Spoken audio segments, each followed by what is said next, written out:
नमस्कार दोस्तों, आज मैं आप सभी के लिए आषाढ़ अमावस्या की व्रत कथा लेकर के आई हूँ। आप सभी का मेरे दिव्य दृष्टि चैनल में स्वागत है। तो हम अब कथा प्रारंभ करते हैं। एक समय की बात है, एक ब्राह्मण अपनी पत्नी के साथ रहता था। वो दोनों ही भगवान विष्णु के बड़े भक्त थे। दोनों प्रतिदिन अपना ज़्यादातर समय भगवान के ध्यान और पूजा पाठ में बिताते थे। ब्राह्मण का घर धन धान्य से भरा हुआ था, किंतु संतान नहीं होने के कारण वह दंपति अत्यंत दुखी रहता था।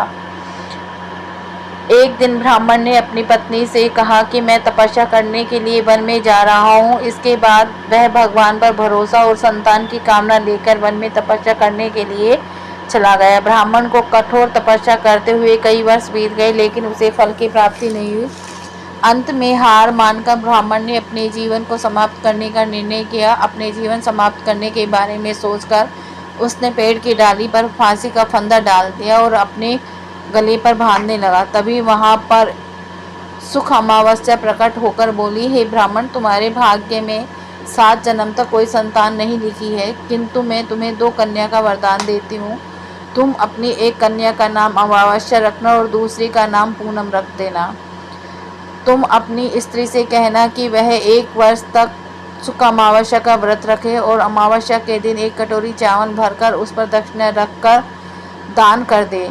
सुख अमावस्या की बात सुनकर ब्राह्मण घर आया और ये पूरा वृत्तांत उसने अपनी पत्नी को सुनाया। सुख अमावस्या के आदेश अनुसार ब्राह्मणी ने व्रत रखना आरंभ कर दिया। कुछ दिनों बाद ब्राह्मण के घर 2 कन्याओं ने जन्म लिया, जिसमें से एक कन्या का नाम अमावस्या और दूसरी का नाम पूनम रखा।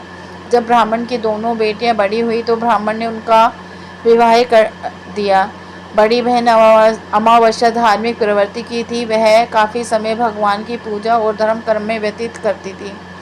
इसके विपरीत पूनम भगवान को बिल्कुल भी नहीं मानती थी। बड़ी बहन अमावस्या के घर में सुख समृद्धि का भंडार था, पर छोटी बहन के घर में दरिद्रता छाई। जब बड़ी बहन अमावस्या को अपनी छोटी बहन पूनम के बारे में पता चला कि वह बहुत दुखी है, तब अमावस्या अपनी बहन के घर ढेर सारा सामान लेकर उससे मिलने गई। छोटी बहन के घर पहुंचकर अमावस्या ने उसे 1 वर्ष तक सुख अमावस्या का व्रत करने की सलाह दी। साथ ही अमावस्या के व्रत को विधि पूर्वक करने के बारे में पूनम को बताते हुए ये भी कहा कि तुम 1 वर्ष तक सुख अमावस्या का व्रत करना और 1 कटोरे में चावल भरकर उसे दान कर देना। ऐसा करने से तुम्हारे सभी कष्ट दूर हो जाएंगे और घर में सुख समृद्धि आएगी। पूनम ने अपनी बहन की बात को मानते हुए बिल्कुल ऐसा ही किया, जिसके बाद 1 साल के भीतर पूनम का घर धन धान्य से भर गया और उसके घर एक बेटे ने जन्म लिया। इस प्रकार जो भी विधि पूर्वक सुख अमावस्या का व्रत करता है, उसके घर में सुख समृद्धि